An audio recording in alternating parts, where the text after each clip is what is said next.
I'm going to tell you why I don't find the notion that the world is ruled by like an evil satanic elite or anything like that, why I don't find it like far-fetched or unbelievable. And well, it goes back to the 90s, like when I was a teenager, like late 90s and stuff. There was this role-playing game, and well, it still exists, I suppose. Vampire the Masquerade. It's about, vampires in the modern world, and there's these different clans, and, they hide from the masses and, like, manipulate people from the shadows. And that's not really the point. It's the existence of this clan, followers of Set. They are like, they worship the ancient Egyptian deity Set, like the god of chaos. Although in this game, they sort of, it's some sort of snake or serpent, and they just want to corrupt people. So it's sort of more like the serpent from the Garden of Eden. And because I don't think the original Set had anything to do with snakes or anything, but whatever, that's besides the point. So the followers of Set, they want to like subvert conventional morality, they want to increase sexual debauchery, drugs, whatever. Like they just want to subvert anything, and everything is permitted and so forth. And I thought they were like a pretty cool clan because they were evil and seductive. But I heard some people already back then say they're not so relevant anymore, because nowadays all of the stuff that they are trying to push onto people, it is normal already. And that was back in the 90s. We've gone a long way since. But for me, I thought wait a minute, assuming that these vampires were actually real, wouldn't it prove that followers of Set is one of the most powerful clans there is? Because all of this debauchery and stuff that they want to push onto people is really going on, and it's really commonplace. So that's how I guess that made me think whoa.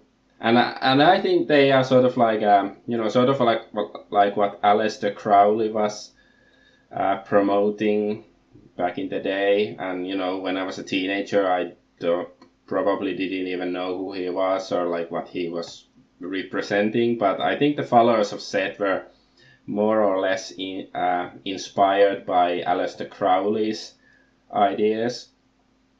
So yeah, and I do think that the sort of stuff that Aleister Crowley promoted is getting more and more mainstream.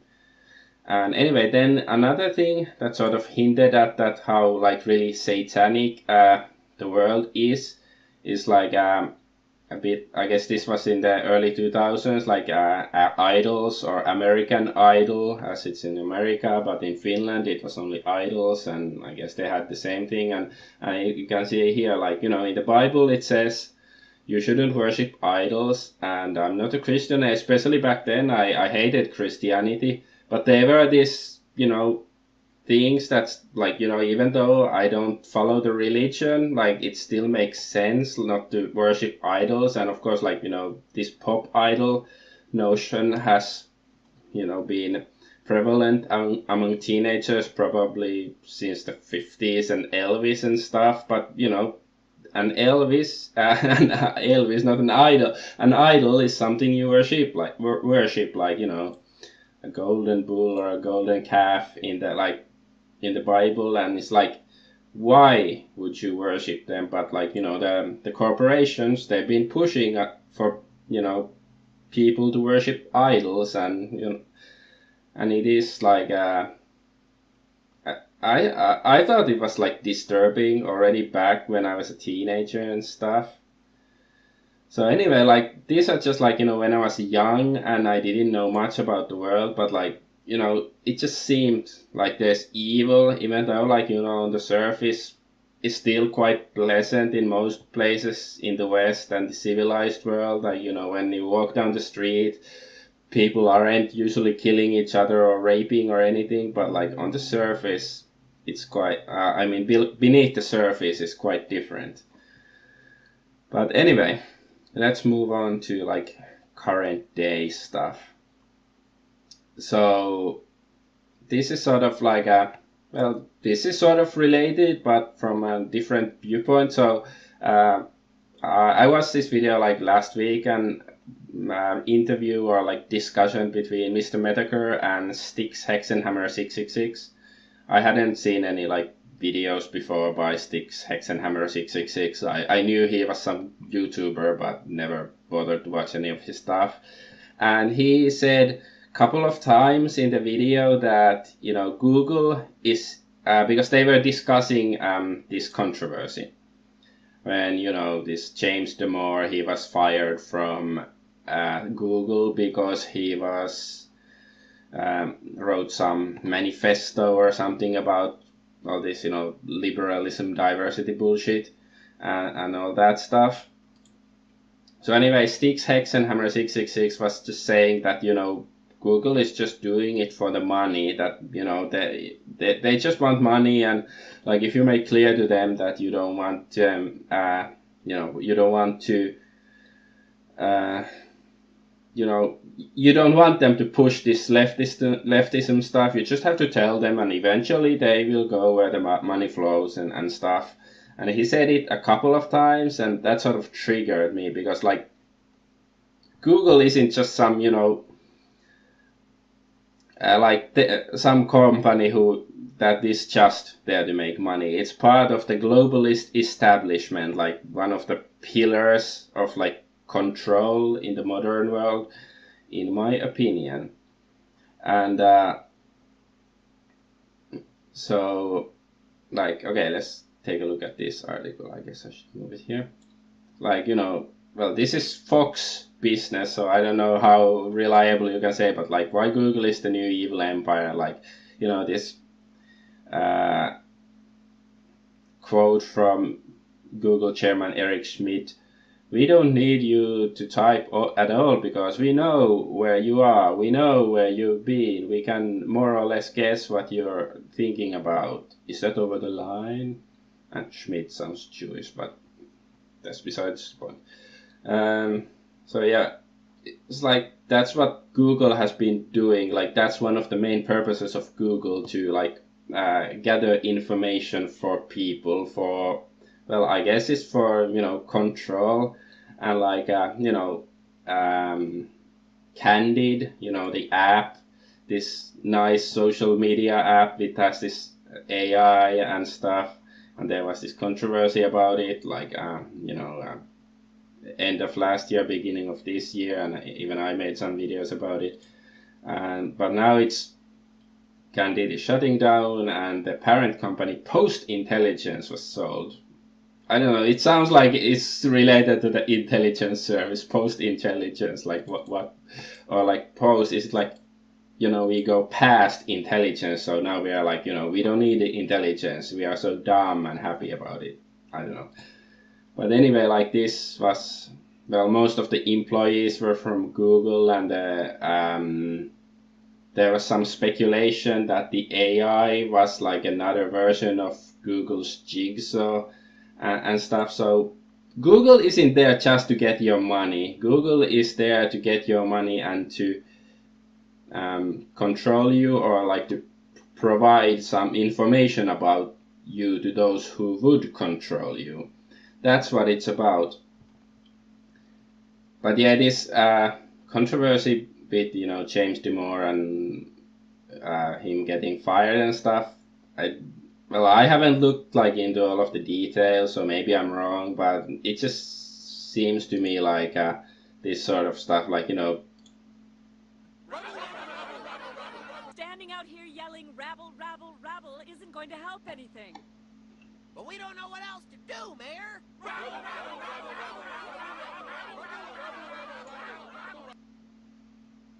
Yeah, so it's some sort of like a, you know, some controversy, so people are talking about it, and instead of, I don't know, doing something relevant and stuff. But yeah, it's because I do think that Google is part of the New World Order. And, now you can say like, oh, you're a crazy conspiracy theorist. Like, well, it's not a theory that, Henry Kissinger and, George Bush Sr., he, I guess, announced the concept of New World Order. Was it in 9/11, 1991, when he talked about, was it in front of like the United Nations, that we can create a new world order, and the rule of law and not law of the jungle will take over and whatnot. And like there's plenty of clips if you want to look into it on the internet with these important political figures talking about the new world order. Like it's one thing that I don't know what the exact goal of the New World Order is, and there's plenty of conspiracy theories stating their own opinions on what the New World Order is or would be if it was implemented to the fullest. But it seems to be some sort of political ideology that many of these important globalist figures are, promoting. Let's just watch this video. What do you think the most important thing is for Barack Obama? Obviously, you're here to talk about the anniversary for U.S.-China diplomatic relations, but if you had to say this is going to be the country or the conflict or the place that will define the Obama administration, what would it be?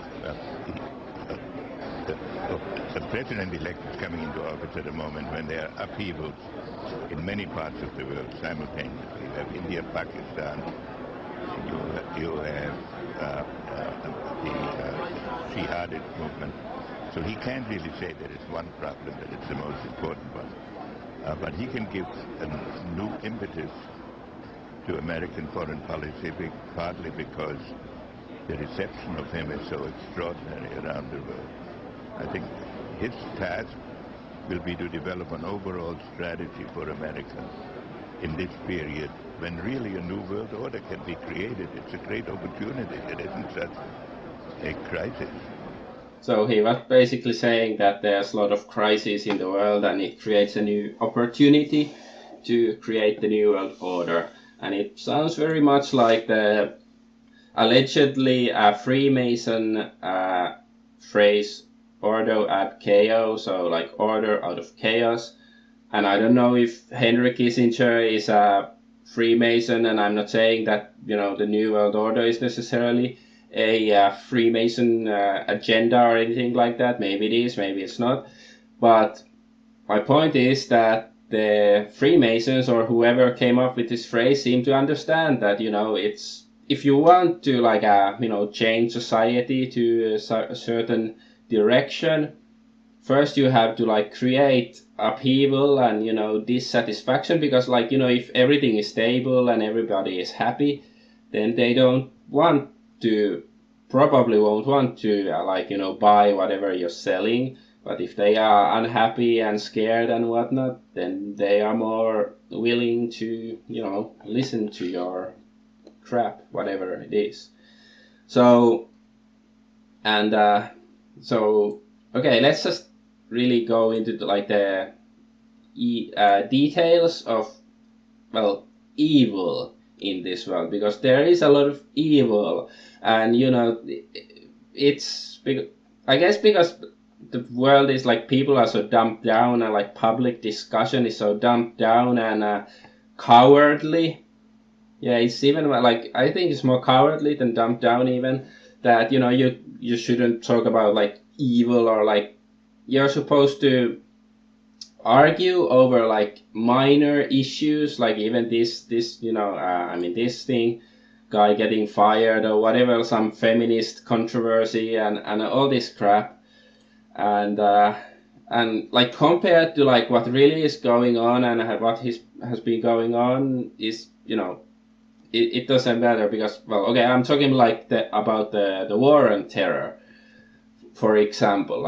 This is truly evil from various respects. Let's just look at the invasion of Iraq in 2003, and And just to also point out that this wasn't done by like, you know, lefty liberals. It was just, you know, the feminist cultural Marxist liberals is just, you know, one aspect of the globalist establishment. Like they set up these, you know, masks or whatnot for people to like, you know, argue about over left and or right. But in the end, it's the, you know, globalist military industrial new world order complex that just keeps, you know, going forward, and you're gonna argue over left and right and whatnot shit. But okay, so the invasion of Iraq, like, was it this guy,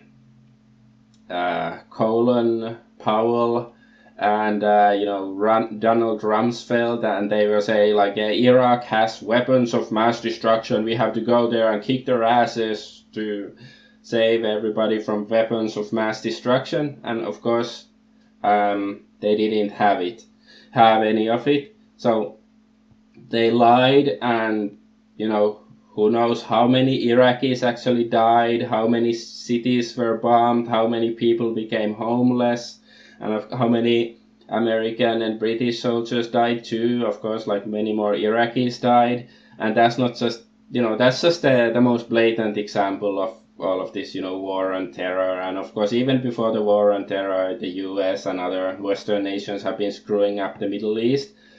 And now, well, there's still the war in Syria, but also now they're using these wars that were started by the same elite. Now the same elite is saying like, oh, you have to be compassionate and you have to accept these refugees into, you know, Europe and America. And then of course they are doing terrorist attacks and rapes and whatnot.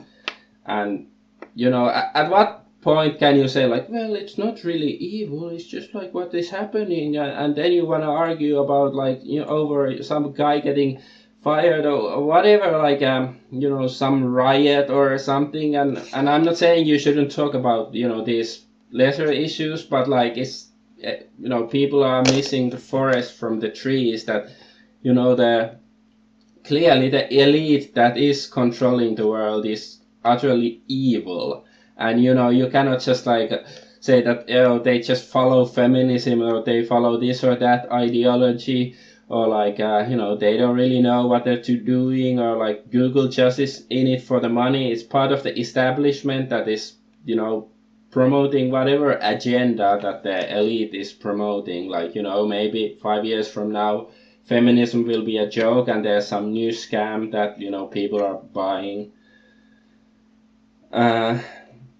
And yeah, it's not like a, you know, once again, it doesn't really matter if you're, you know, right wing, who just, you know, who cares about like your own people and race, and you wanna protect them from the sand niggers coming to your country.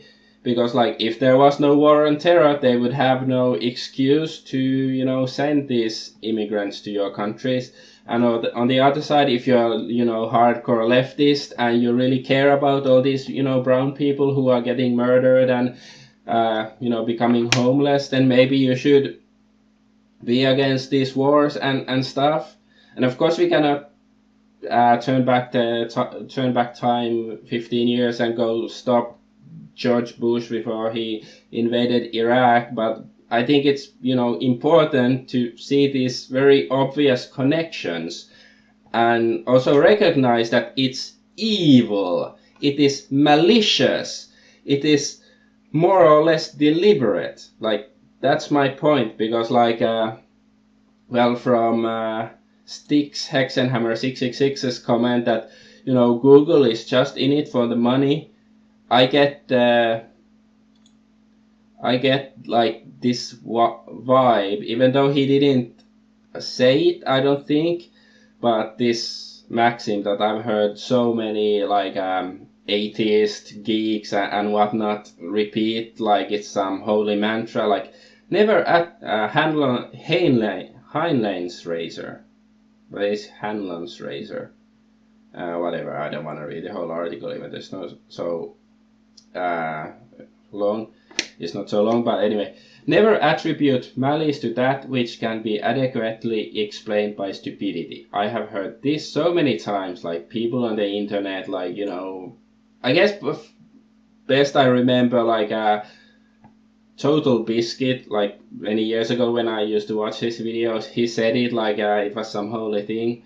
And, you know, I just read the most recent video by Mr. Metoker, not this one, like whatever that was that came out today, he repeated this. Although he did sort of like, you know, provide evidence that maybe there is more to it. And what's the, you know, this, I didn't notice the comma, or, well, I did, but most of those fucking idiots who always repeat this same fucking phrase that is, I despise this phrase, like, okay, anyway, this is, but don't rule out malice. Never attribute to malice that which can be adequately explained by stupidity. But don't rule out malice. Like, and this, I think it, like, you know, it fits. Like, let's say you go to a coffee shop, you order a latte, but then the waiter brings you an Americano, and then, you know, yeah, I suppose, like, it's smarter just to, you know, think that, or like it's easier for you to think that, you know, oh, he made a mistake, although maybe he, you know, he doesn't like the way you look, or he thinks you're some racist Trump supporter, and he's of course some lefty, so maybe he actually did, you know, do it out of malice to screw with you. But still, yeah, I guess it's, you know, it's just coffee, it's not a big deal. But like, you know, when there's fucking wars that last decades, when there's people coming to your countries and raping little boys and girls and whatnot, at some point you have to say that, well, it's evil. And like, you know, this case I've referenced before, like in Austria, some Iraqi refugee raped a 10-year-old boy at a swimming pool, and at first he was sent to jail, and he said it was a sexual emergency, but then his conviction was overturned after judges found he may have believed the child consented. Like, in what fucking world does it, like, can... I thought, like, I'm not a lawyer, and I'm especially I don't know how Austrian law works, but I thought, like, yeah, 10-year-old children cannot legally consent to sex, but maybe it's just, and it doesn't matter if you think they consent. But, you know, at one point, like, at what point, like, do you think that, okay, maybe the rapist, pedophile rapist, gay rapist, refugee, at what point was he, you know, was he acting out of malice because he really wanted to do harm to the boy, or maybe he was just so fucking dumb, he's not a sentient being, he doesn't really have cognitive functions, he's just a, you know, a robotic animal thingy that does whatever the, you know, instincts say, or like, maybe he was doing it out of love. And also talking about the judges that set him free.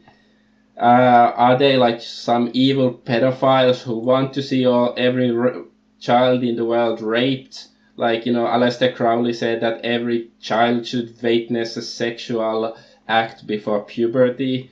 And maybe he even wanted them to witness like anal rape themselves. I don't know, but like at what point, I will say one point, I don't know why, because I'm retarded, but at what point does it, you know, like, do you care, like, okay, was he malicious, was he doing it because he was ignorant, or like, how about just recognizing that the whole situation is evil? The rapist was evil, the judges are evil, like whether they are so dumb, whether they are indoctrinated, whatever like motivates them, what they are doing is evil, and you should think like, what can we do to you know, rectify the situation so there would be less 10-year-old boys ass raped by refugees.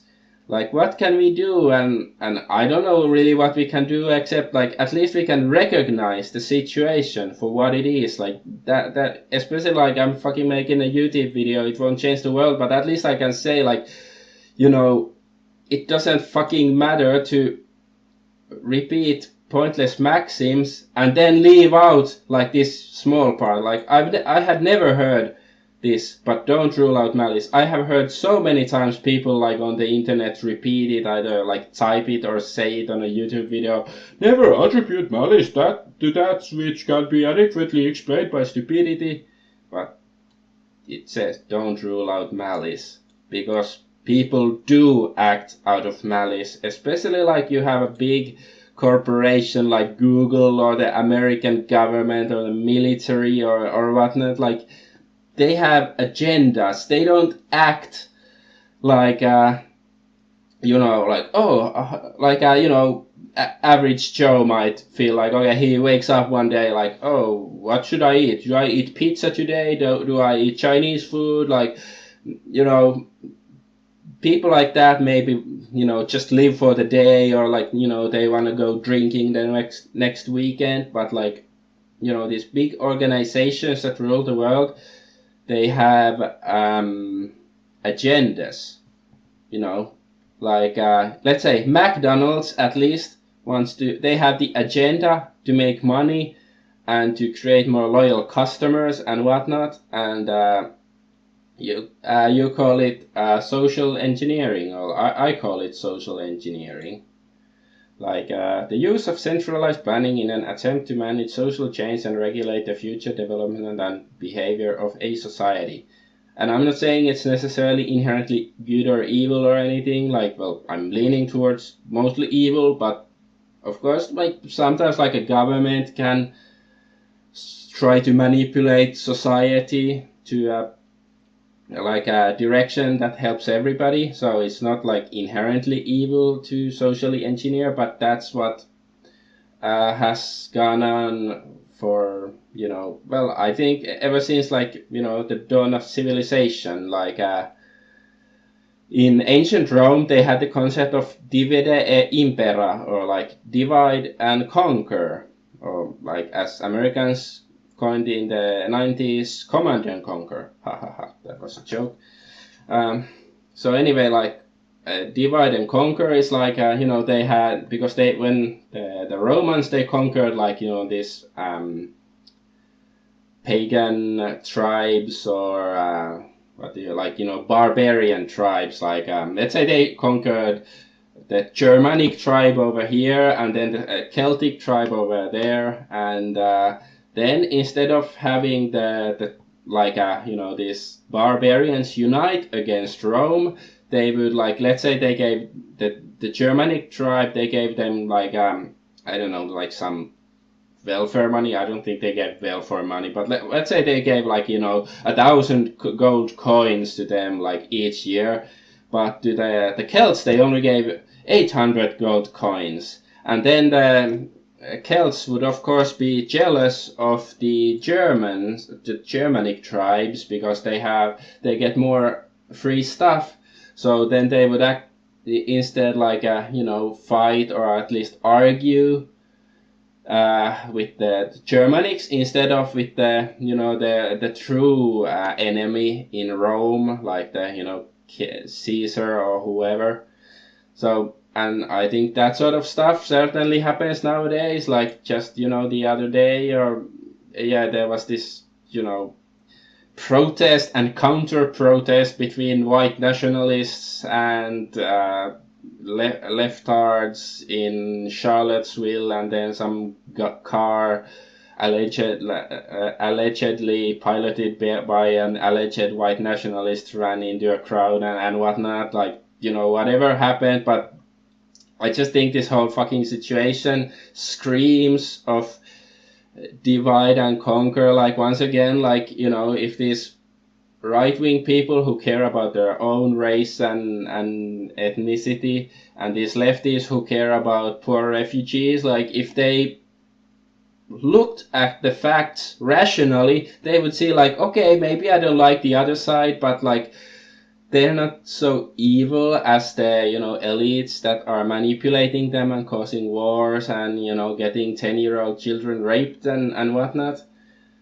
And well, yeah, that's like, that the divide and conquer was something that happened, 2000 years ago, and it's still happening. So clearly it's like simple but effective.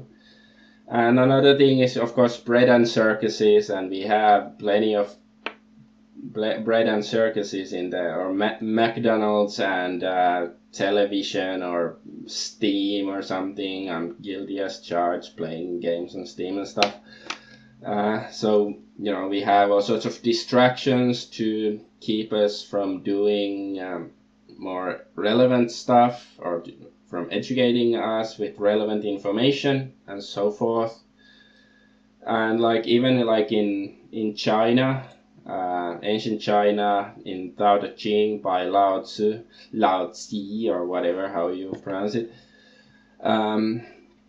it says, not to value and employ men of superior ability is the way to keep the people from rivalry amongst themselves. Not to prize articles which are difficult to procure is the way to keep them from becoming thieves. Not to show them what is likely to excite their desires is the way to keep their minds from disorder. But this is quite interesting. It's like the complete opposite of bread and circuses, basically. Like, I don't know, it sounds very like benevolent social engineering, but it's still social engineering. But okay, I'll continue. Therefore, the sage, in the exercise of his government, empties their minds, fills their bellies, weakens their wills, and strengthens their bones. He constantly tries to keep them without knowledge and without desire, and where there are those who have knowledge, to keep them from presuming to act on it. When there is abstinence from action, good order is universal. Well, at least like the governments nowadays seem, well, okay, they don't really empty your minds. Like they feed you bullshit to believe like, the mass media is feeding you all sorts of lies and stuff, and fills their bellies. Well, I guess that's sort of true, but they sort of fill their bellies with all sorts of like unhealthy crap and stuff, and weakens their wills. Well, I guess that's true, even though like in some sense, like you look at social justice warriors, like they are like these collectivist weak-willed drones. But on the other, they are like, pretend to be like, I'm a strong, independent woman, or I'm a strong, independent, feminist ally man, or something.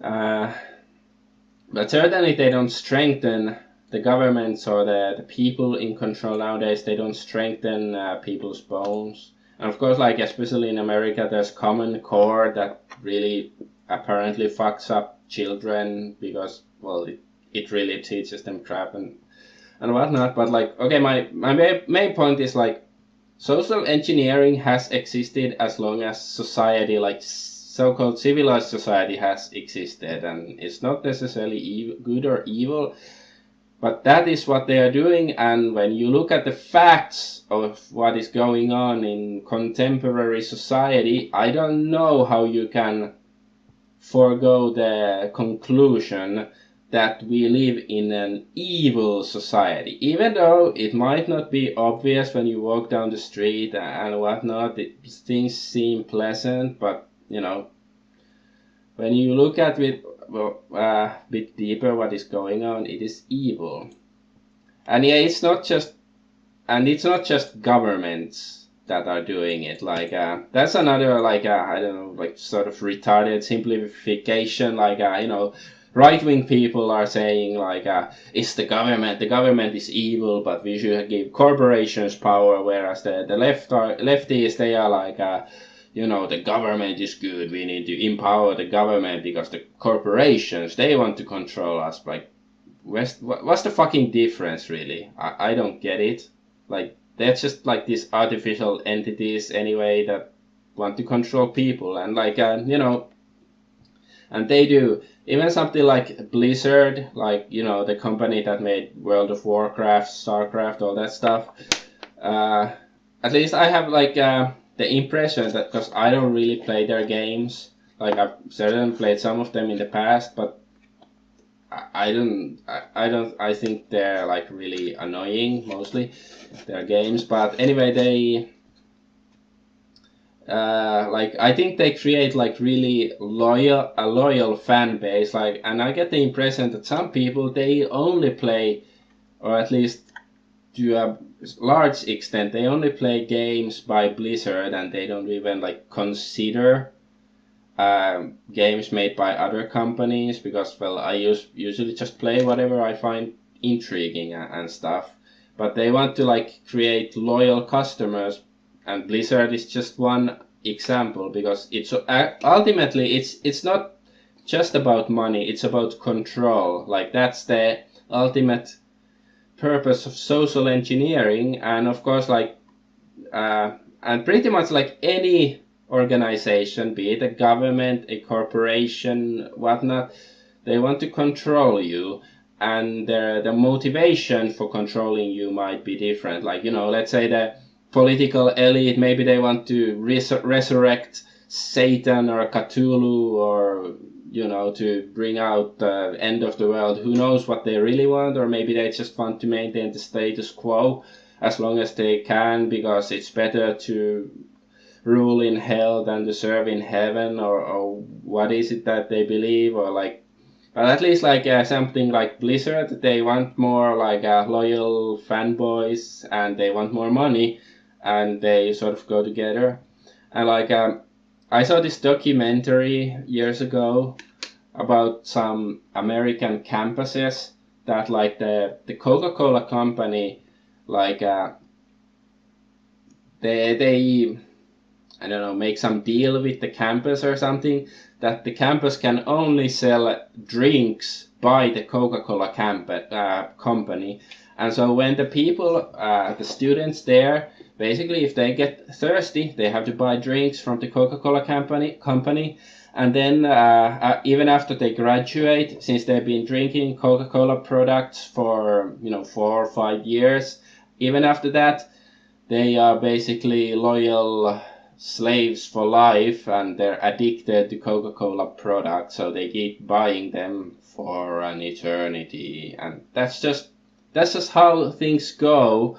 And yeah, you can argue like, oh, it's conspiracy, and I can say you're a fucking retard if you think that conspiracies don't exist. Like, I'm not saying it's all necessarily some grand plan by the Illuminati that was coined thousands of years ago, and then there's this secret society that has been manipulating everybody from the background. Like, maybe it is, maybe it's not. Like, I don't know. Like, I'm not part of such a secret society, so I don't know if it exists, because you cannot really know unless you're part of it to know if it's real or not. But my point is that this is how human beings unfortunately tend to behave. Like, there is this desire for power, and to maintain power you have to know how to manipulate people one way or another. Like, sometimes you can use fear, sometimes you can use you know, more seductive abilities such as fun games or tasty soft drinks, or, you know, hot women or whatnot. But it is ultimately all about control, and the control that the elite of this world have is that they use that control for evil, such as war and, you know, destruction and all sorts of, well, and it leads to divide and conquer and all that stuff. And well, yeah, so to go back to the beginning, like, I don't know, like, my assessment of society back in the late 90s when I first played Vampire the Masquerade, like, it seemed quite accurate to me.